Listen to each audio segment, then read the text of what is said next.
fun-filled series in New York City. I'm Lauren Moraski, and I'm thrilled to introduce our next guest. She's the recipient of both the Daytime Emmy Award and the Edward R. Murrow Award. She's been a longtime news personality on NBC, and in January was named co-anchor of The Today Show. She joins us now to talk about her new book, I've Loved You Since Forever. You know who she is. Please welcome Hoda Kotb. Hi. How adorable is this whole situation, by the way? Hi, you guys. This is fun, cute. How excited Hi, are we Lauren. to have you here, Hoda? This is great. I'm thrilled to be with you, Lauren. We're used to seeing you in the morning. Yes, and rise it's and nice shine. to see you in the afternoon hours. What are you usually doing at this time? Okay, midday, usually now I'm probably home with Haley. This is like, because I start my day early, like at 3:15-ish. And then by the time the afternoon hits, I'm usually home for a little bit, and then sometimes I'll have a night thing. Okay, well, Haley's obviously your daughter, and this is why we're here today. She is scrumptious. She's so cute. It's been fun to watch her grow in the last year. She's about a year now, right? Yeah, she's a little over a year. Gosh, and this book was inspired directly by her. You know what's funny? I think I was at a point in my life where I thought I had missed a window. And I don't know if I'm sure there are other women who felt this way, but you work really, really, really hard on your career, and then you think it's gonna happen soon. So then you meet somebody and you realize you got married to maybe not the right person. And you're like, you know what, it's still okay. And then another kind of pothole comes, and I ended up I had an illness, I had breast cancer. And then you think, you know what, I missed my window. But you kind of weirdly have to make peace with it. You have to say to yourself, it's okay. Like, you don't get everything. Think about your blessings. Like, I have a great family, I have great friends, I have a great job. But I don't know if you've ever had something that you've wanted so badly and you keep pushing it away. And you keep saying, you know what, it's okay, it's okay. And one day you can't do it anymore. And you say, why not me? So this book is really about loving something that you haven't met yet. It's like destiny. It's like, you know, you haven't held her, but you feel her. It's like all those emotions when you actually haven't gotten what your desire is. It's pretty incredible. The story itself is really sweet too. It's the type of story that you would want to read to your daughter or your son. Yeah, I think, you know, look, I never thought I'd write a children's book because I didn't think I'd be a mom. Yeah. I mean, that's really the truth of it. So the idea that I get to do this, and there's something about, look, I mean, a friend of mine said, I said to a friend of mine, I'm 52 years old and I have a baby. Like, and she said, do you know what that baby is? And I said, what? And she said, that baby is right on time. I love that. And I thought, so many things in life are right on time. Yeah. It's not your time. You know, you didn't choose it, but it's right. So I think that if there are moms to be out there who think maybe not me, maybe think about it, because you never know, you never know what right on time might be for you. And it could also relate to your partner in life. Yes. Or your career. Yes. I don't think it just has to deal with just, you know, it's beyond it's everything. That. Yeah. I think, I mean, look, I met a great guy. I mean, I was divorced. I was like, ugh, my life, what is this? Who knows? I messed it all up. And I remember one night I went to a charity event. It was raining and nasty, and I went to the wrong place. When I finally got there, I looked, you know when you look like you've been dragged through the mud? I walked in and I looked at the group, and it was like a bunch of, like, it was like all Wall Street guys. And I was like, this is not my jam. Like, these people, my jam is like the junior league, or like, you know, and when I saw these guys, I was like, oh, this is so bad. I gave my speech as quick as I could just to get it over with, because I didn't think I was clicking with the group. As I was leaving, I met the guy. Joel. I met Joel. Yeah. I mean, I was signing books just for the few people who wanted them. Like, God knows why they wanted them. I was like, to your Aunt Bertha? Sure. Okay. To your Nana? Nana. Okay. And then the guy at the end said, will you sign one? And I said, sure. Do you want it for your mom, you know, your wife, your kid, you know, who? Your aunt. Just give me the name. And he goes, how about to me? I was like, how about to you? What is your name? And I remember writing it, and I was like, Joel. I like how that sounds. And I wrote it, and a friend of mine was at that event, and she said, oh my God, that event was so crummy. I'm so sorry. It was horrible. And I said, I have one question. I said, who's Joel? She's like, I'll find him. And she did. Amazing. And and now he's my life partner. And, you know, life works out, I think. And you were not even expecting it, too. I know that's cliche to sound, but sometimes that's the truth. It's so true, and I think sometimes, I think there are blessings out there if you're open. Like, I think you have to be open to them. I think there are people who at 30 are closed, and maybe you're missing your moment. Maybe it's happening and you don't see it. You're not open to receive it. And I think we all have to feel that way, because I know I've gone through periods that are not great, where I don't want anything, I don't want to feel anything. And then all of a sudden, I'm at a point where I'm feeling things at now 53 for the first time. Like, who gets a first-time feeling at 53? And, you know, my heart sometimes feels like it's going to explode, but, you know, it's weird. Like, I sometimes just get overwhelmed with it. Seriously, a role model, I think you are, for a lot of people who might feel like they're going to give up on something that they really want. Yeah, yeah, it's there. I think if you really desire it, I think it'll come to you if it's meant to be. What is really exciting about this book is that not only is it a book, but there's also a musical component to it. Stop it! You guys are going to freak out. This is like my favorite part. I mean, I love this book. So the words to the book are: before birds flew over rainbows and monkeys swung on trees, there was you and there was me. Before the sun set in the sky and honey came from bees, there was you and there was me. I've loved you since forever. Before the moon lit up the night and elephants wandered free, there was you and there was me. So it goes on like that. So we thought, I wonder if this book could be a song. Like, I wonder if anyone would sing it. And I thought, it's not even really in a stanza, or I know nothing about music, except for I like listening to it. So I thought, who would be perfect to sing it? So I called Kelly Clarkson on a whim. And I said, I know you're busy and you have 2 kids and you're on The Voice, so just say no, which is the way I sell everything. You don't want to do it. No, I know you don't. It's fine. And then she was like, well, let me think about it. Let me try. She goes, I'll send you some voice notes when you're in Korea. I was in Korea for the Olympics. So I held my phone, and she never sent a voice note. So I was like, you know what? It's fine. Why did I ask? I get back to work, it's Monday morning, I look at the rundown, and who's on the show but Kelly Clarkson? And I was like, oh my God, now she's gonna feel terrible. So I was gonna go and unhook her. I was gonna go, Kelly, don't worry about it. I get it. She goes, I have it. I said, what? She said, I have the song.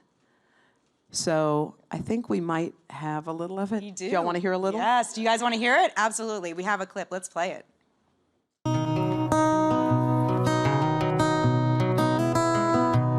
Before birds flew over rainbows and monkeys swung on trees, there was you and there was me. Before the sun set in the sky and honey came from bees, there was you and there was me. Before the moon lit up the night and elephants wandered free, there was you and there was me. Before waters swam together and rivers reached the sea, there was you and there was me. Waiting for the day I passed across in you and I turned into we. Oh, I've loved you since forever, and forever's how long you'll be loved by me. Kelly Clarkson. Chills, really. First of all, Kelly Clarkson has the purest heart I like want to weep thinking about her, but I mean, she does things for like all the right reasons. And it's funny because I was thanking her, and she sent a text back and she said, like she somehow turned it around. She said, thanks for letting me be part of something that was important to you. And she said, you know, she is that person. And if you wonder like who the real awesome people are on the planet. And you know how sometimes you think to yourself, I like her so much, I'd like to meet her. And then when you meet that person, you're like, ugh, not so great. Anyway, Kelly is the opposite. She is 10 times better than that. And I'm going to, a lot of days of your life you forget. But what she did with this book and how she put her heart into it, I'll never forget as long as I live. She really brought it to life. I still can't believe her. Yeah, it's Wow. unreal. Can you believe she did that? That's so sweet. And just recently, because you were just in It's just the Olympics. today. Yeah. She just did. I mean, we just released it today. The song just came out. Amazing. Yeah, she's something special. She is. Have you played it for Haley yet? I played it for Haley last night, and she was kind of looking around. You know how you don't know? Like, she was chewing on the book, so let's be real. I mean, hey. And she still grabbed for Goodnight Moon, but that's fine. I mean, but I think she dug it. I think she did. She heard it, and I think she sees how we react to the song. So I think she thinks, oh, there must be something cool. This is good. I kind of can't wait till the day that she figures out that it was for her and about her. Yeah. And I know that the title was actually, you just scribbled it on a notepad. Really, that's how this came together, right? Yeah, it was, it's that whole, when you felt like you've loved something before you've met that person. And it's like I always thought, I'm sleeping under the same moon and stars as she is somewhere. Like I believe that in my soul.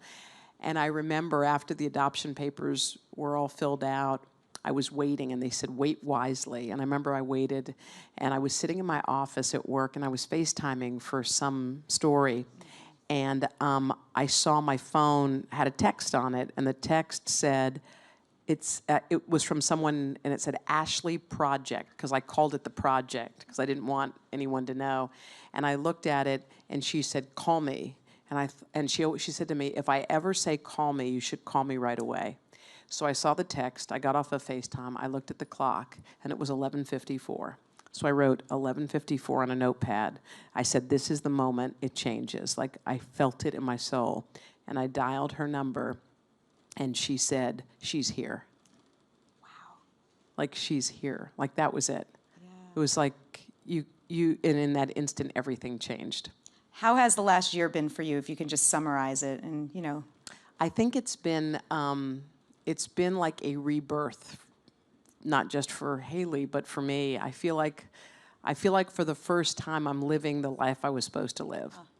Yeah. That's incredible. Yeah. I have to ask you about the Olympics. You were just at the Olympics. That was pretty great. They were fun. Yeah, they were cool. Yeah. It was fun. It was, it was fun to watch. I used to play high school basketball, so in me there's an athlete that, that feels like one slight bit of emotion that some of these young kids feel.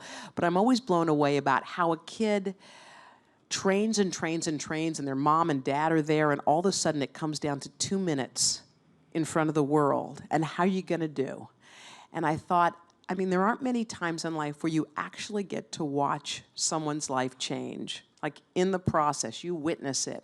And I felt that way at the Olympics, because you're sitting there and you're watching a kid who's a no-name, and then all of a sudden he does his magic, or she does her magic, and then suddenly they're a household name. And I think there was something about being in the aura of those kids and their parents that just filled you up. There was something about the beauty of that. So I loved the sports part. And the rest of it, I loved Korea. We had a blast. Savannah and me and Al, and we were like tequilas at 2:30 in the morning because our show was on so late, and we weren't tired at the end, and we were like, okay, ready? That's what we ended up doing. We were up to like 3 a.m., and I said, I haven't seen midnight since I don't know when. Even like a New Year's Eve, I miss it mostly. Yeah. So we turned into crazy party animals. I was like, who are we? This is excellent. It's really fun. I know. So we ended up having a good time. Yeah. I know ahead of time you were nervous about leaving your daughter for the first time for a long time. What was that feeling like, and what was it like kind of seeing her once again? I knew I was going to miss her just because when you wait that long, you don't want to miss anything, really.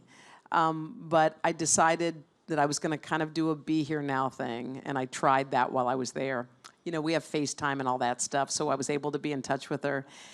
And I really was thinking about people who really have to leave their families for longer periods of time for real reasons. You know what I mean? I mean, the Olympics is great, but I'm talking about, like, you know, there are military families and people with other reasons who don't get to see their families. And I sort of felt almost silly, you know, feeling like I was feeling. I was like, this is nothing, and this is a simple thing, I can do this. And, but I have to say, coming home was the best. It was the best. I was walking down the hall to my apartment and my heart was pounding like it was Christmas morning. I mean, I was so excited. And you worried that maybe she'll forget you after 2 weeks, you know. And I opened the door and she's walking and she toddled over to me and just like flung herself. Now her thing is she like hurls herself on you. That's her thing, you know. And you know what I love about kids? They know someone's going to catch them. They'll just like crawl right off the bed because they know that someone is going to dive and catch them, or they'll throw themselves backwards. And she's at that stage where she's always safe and she's always loved. And I love that. That's really, really sweet. I love that. Since January, you've been the co-host of the Today Show. Congratulations. Oh, thank you. Thanks. It's so incredible. And it's the first co-female co-host of the Today Show ever. What does it mean to, you know, be a part of that? I think it's pretty cool. You know, it comes on the heels, obviously, of something that wasn't great, and that makes a mixed bag. But I have to say, when you work well with somebody, like I feel like Savannah and I work well together. I think we have different strengths, and I think it works. I feel like it would have worked whether we were two women or a man and a woman or whatever. I mean, I do think it's kind of special that it does coincide with this time in history, and I think that that's kind of neat to be part of that. And there was we were doing an interview, and this reporter was telling us that her 8-year-old daughter said, "Oh, look, Mom, two women together hosting the show. That's pretty cool." And I thought to myself, that is kind of cool that from now on it's not weird, right? Yeah. I mean, that's sort of neat that now it's, and I kind of think it should be the two best people who work together. Like, I don't think, I'm all for bring on the guys. Like, I love that, and I feel like everything should work well. But I think however it works, you know, two men may work well together, two women may work well, a guy and a girl. But I think whatever the right combination is just when it feels right and when it works. Well, it definitely works. It also works with Kathie Lee. You're not giving that up. Gosh, She's incredible. She is so funny. She is nuts, man. She is some kind of crazy. Yeah. I love her. No, I love her from like deep down. Kath is having this resurgence in her life, and she's 64 years old. She has 3 songs that are charting on iTunes. She has a new book out, and she is wide open. And, you know, she's spoken about this, but she lost her husband. She lost her mother recently. You know, you can go through a lot of loss and just think to yourself, okay, this is the twilight, and I'm going to just ride it out till the end. Kathie Lee is writing a movie. She's meeting this one. She's working on a song because she's not done. And I think if you feel, it reminds me of that whole thing, like if you feel open, blessings come. If you don't, you know, if you shut the door and lock it and say, why is nothing good happening? It's like, I don't know, you shut the door and locked it. Like, right. No one can get in. But I think there's something about her. And I remember this intern said to me, he said, you know, whenever my mom has to get her courage up to go do something, she always says, I'm going to get my Kathie Lee on. I said, yes, that is so right. Because Kath is that person. She's got moxie, and she doesn't stop. And I think that she's like a force of nature, and there's something about that. Is there something that you haven't done that you think in the future you might tackle? Well, you know, it's funny. I was watching Maria Shriver on AOL Build, and I love her, by the way. I think Maria's. And she said a couple of things, and I remembered it because I feel this way a lot. She says, whenever you write a book, someone will say, well, when's the next book? When you get married, when are you going to have a kid? And when you have a kid, when are you going to have another kid? And then when are you going to do the next thing? And then you're not really ever where you are, because you're thinking about the next thing. So I've been trying desperately, especially since Haley, to I get this. And I have to tell you, if everything went away, and I mean everything, the job, everything, except Haley and Joel. Sorry. Sorry, Joel. Hope he's not watching. Sorry, and Joel. But if everything went away and I had them, I'd be so A-okay. Like, so I think I'm trying to, like, I like to be ambitious and try new things, but I think at this moment in my life, I'm saying, like, thank you. I'm gonna count my blessings and hang on and just enjoy the things I've waited so long for. Well, I think that's a great place to end our chat. We have lots of questions from the We crowd. do. Yes. Crazy So, kids. yes. What do we have? Hi. Hey, Hoda, how are you? How are you, honey? Good. Congrats on the book. Congrats on you. co-anchoring. It's really great. Thank you. I was wondering, can you talk a little bit briefly about the creative process? So I know what you had your daughter in mind for this book. Mm-hmm. But as you're sitting down to think about, I'm going to put this story together. Yeah.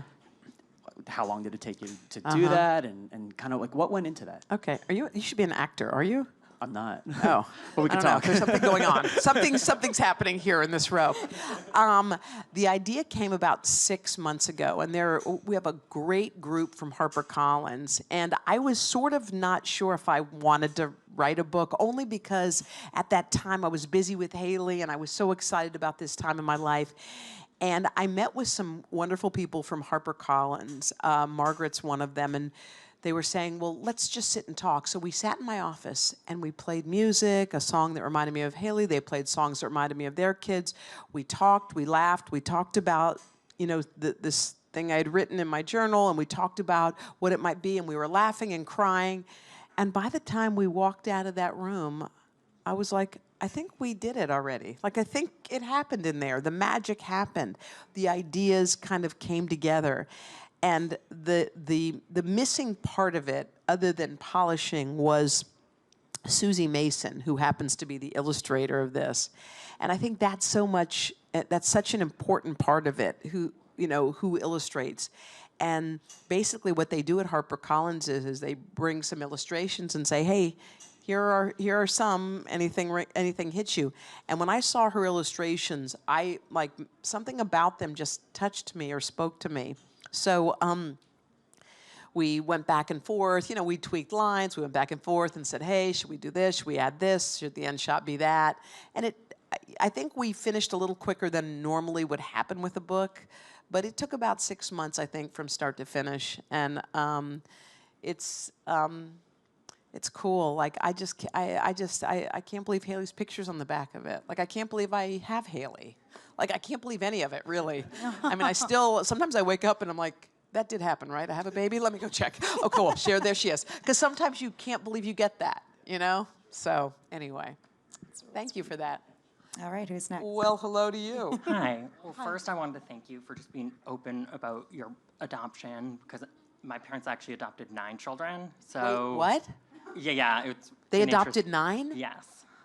Wow. But I wanted to ask you, because I know along with the song you had actually partnered with an adoption charity. Yes. And I believe it was helpusadopt.org, if Yes. I'm correct, right? I wanted to ask how that partnership came about and kind of what that meant to you. I can't believe your parents adopted 9 children. Yeah. They are awesome. Yeah, I Wow. say they've gotten their way into heaven already. Oh, wow. That is awesome. Yes, they have. This organization, helpmeadopt.org. I know that adoption is really pricey. I mean, in some cases you have to have between like $30,000 and $50,000, which is like, who has that in the bank? You may be able to raise a child and care for a child, but you don't have the funds. So I was thinking, like, what would be a good organization to help people? And if you desire to adopt, you have space in your heart, and you have enough, that you can take care of your child, like, who has that? So I loved this organization, and a friend of mine led me to it, because I feel like, they'll take care of it. It's almost like scholarship programs for people with big hearts and everything but the cash. And, I've met so many people who really, really, really want to adopt. And imagine having to choose between IVF and adoption, because you have some money in your life, and you don't know which route to go. And that's the case with a lot of people. And it's very, it just kind of, it hurts that you want to make sure they have that. So all the proceeds from the song, the Kelly Clarkson song, are going to go to that organization, helpmeadopt.org. That's great. All right. We have another question here. Hi, Hoda. How are you? Hi, honey. Good. You're amazing, an amazing host, number one, and congratulations for everything that's happening for you right now. Two quick questions for you. One is, what was the moment that gave you that spark to become a broadcaster? And number two is, what advice would you give to someone re-entering the broadcasting field in this day and age? I studied broadcasting in college, and I had one job interview lined up, and it was an hour from my house in Richmond, Virginia. So I said to my mom, "Can I borrow the car?" You know, I got my hair all blown dry. I had a new green suit on, and I was like, "I'm going to drive to Richmond. I'm going to get that job, and I'm going to come back home." Okay? And my mom's like, "Okay, good for you." And I remember I drove to Richmond. I looked around the newsroom. I'm like, "I like it here. I'm going to sit there. I'm going to date him." Like, I had it all worked out. And the news director took the tape, put it in the machine. He played it, and he popped it out, and he said, "Oh, I'm sorry. You're not good enough for Richmond." And I was like, "Huh?" He said, "No, you're not good enough, but I want to wish you good luck. You know, bye-bye." And I'm walking out, and that had never dawned on me. And as I was leaving, he said, wait a minute. Before you go," he said, I got someone who might hire you here. They're in Roanoke, Virginia. It's 3 hours south." I got in the car. I called my mom. I said, "Mom," she said, "How was Richmond?" I go, "I don't want Richmond. I want Roanoke. I'm going to Roanoke." I drove to Roanoke. I met the news director there. I handed him my tape. He put it in the machine. He played it. He stopped it. He said, "Hoda, you are not good enough for Roanoke." I'm like, "Who's not good enough for Roanoke? Oh my God, it's Roanoke, not you." He's like, "But I want to wish you good luck, you know, bye-bye." I'm walking out the door. He says, "Wait, before you go, I got a buddy of mine who's hiring in Memphis, Tennessee. If you catch him before tomorrow morning, he may hire you. He's going to a conference, the same one I'm going to. Do you want me to call him and tell him that you're coming?" I said, "Call him and tell him that I'm coming, please." I called my mom. I said, she's like, I go, "I'm going to Memphis, Mom." I drove all the way across the great state of Tennessee to Memphis, Tennessee.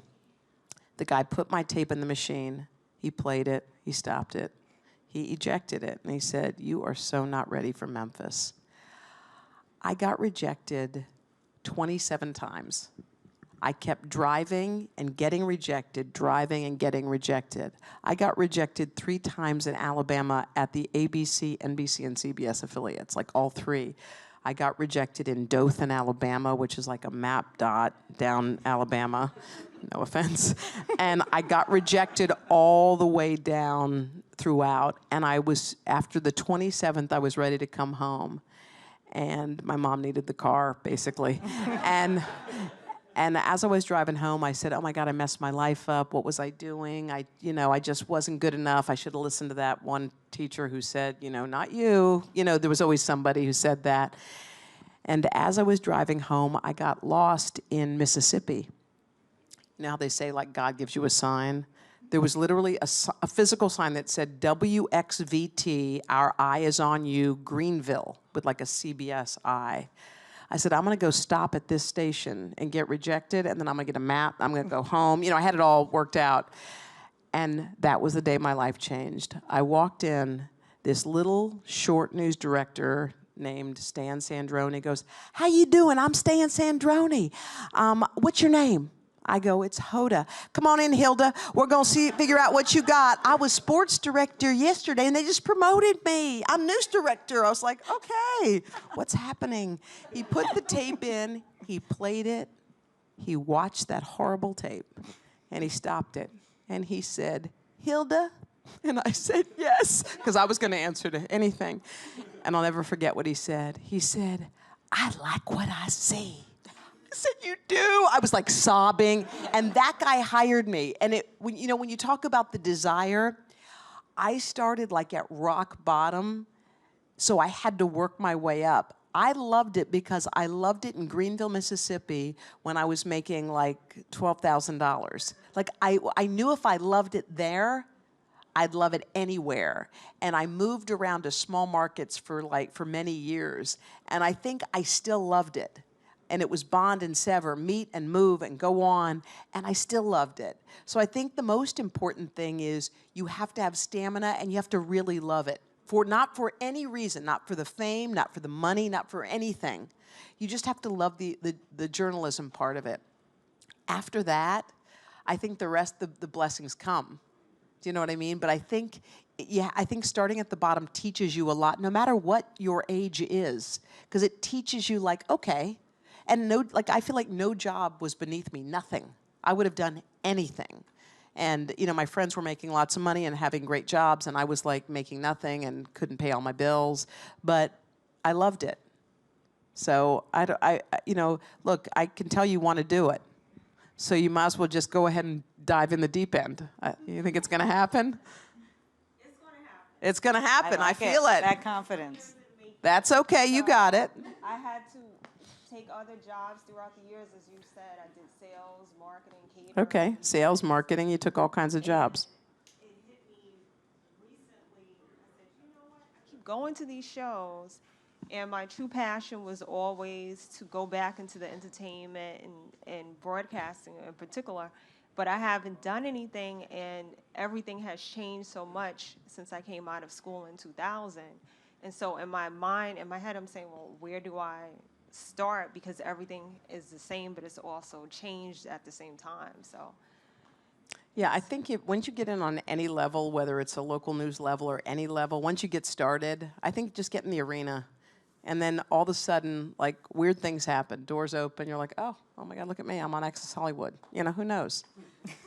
You know, I love that story because, thank you for that question, because it also reflects back to the theme of this book in a way, and that it takes a little while, but it's Yeah. there, right? It's there. Yeah, there. you're And right. right? It's like, it's all, your theme of your career is that you kept going at it, and eventually, you know, you It got comes what to you be. wanted. Yeah, I think it does come to So, be. I think if you've got the right intentions, I think it can work. Anyway, well, thank you for those great questions. Hoda, thank you so much Thank for you coming guys. by You guys, today. Thank you. Y'all are nice. Thank you. The book is out now. It's called I Love You Since Forever. It's lovely. Get it. And we'll see you on the Today Show Lauren, tomorrow. you're great. Oh, you're thanks. really. Hearing Lauren that from great. you. Can we hear it for Lauren? Come on. Aw, Thank you're you, so Lauren. sweet.